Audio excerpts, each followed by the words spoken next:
Three, two, one.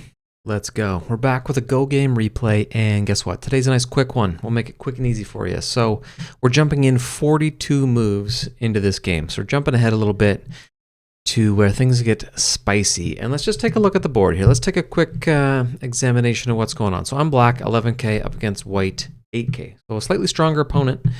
And what do we got for territory? We got the bottom left. That's on lockdown. Looks pretty solid. Little group over here, nothing crazy. We'll take it. And the start of a group up in the upper right-hand corner. So honestly, not a lot. It's early in the game. Still some huge gaps and big spaces left. Right side of the board, upper portion of the board, wide open.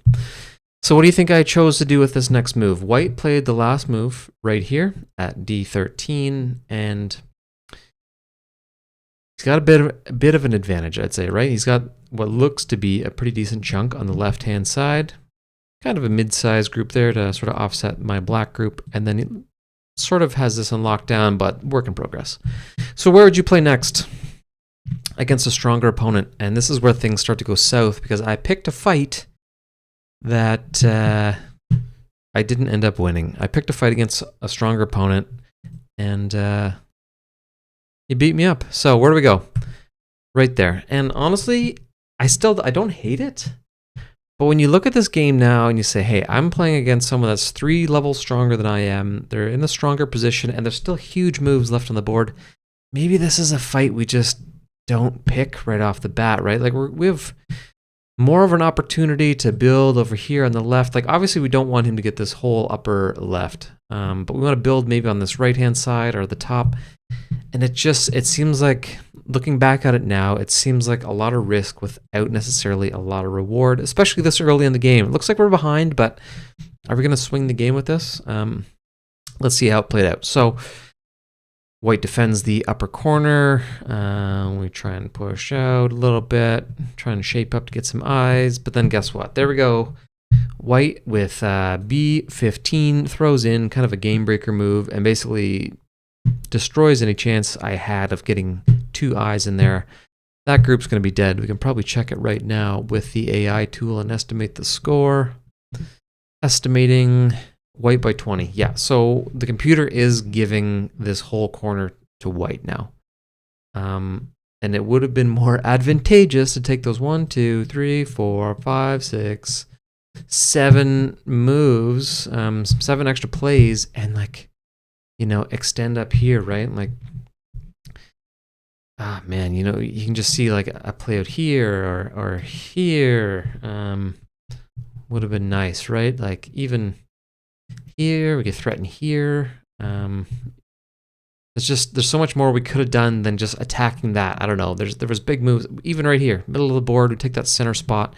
Down here, middle of the board. There's just bigger moves. So what ended up happening, I'll just jump back to where we were. White threw in to basically kill me off. We abandoned that play at that point and kind of focused our attention elsewhere. And I'm just going to fly through the rest of this at supersonic speed and save you another 200 moves.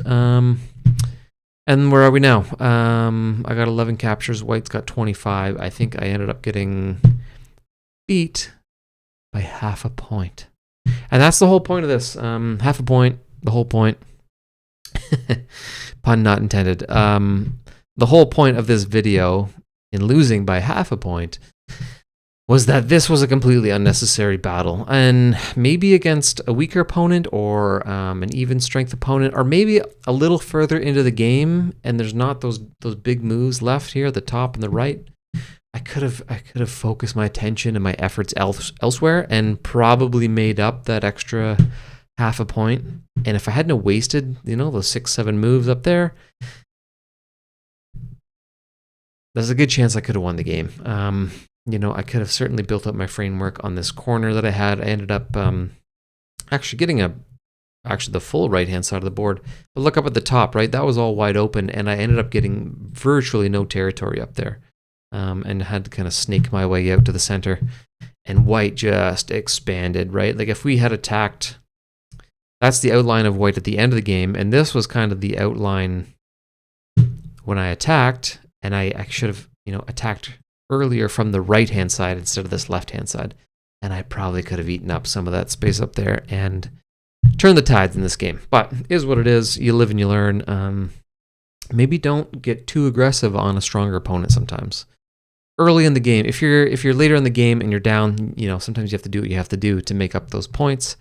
But early in the game, that was a completely unnecessary risk. So lesson learned. We'll take that moving on into our future matches, and we'll go from there. So thanks for watching along. We'll keep it short and sweet for you today. So we'll see you in the next one. Have fun with there. Keep playing some Go, and don't forget to keep playing Go. I don't know. Let's go.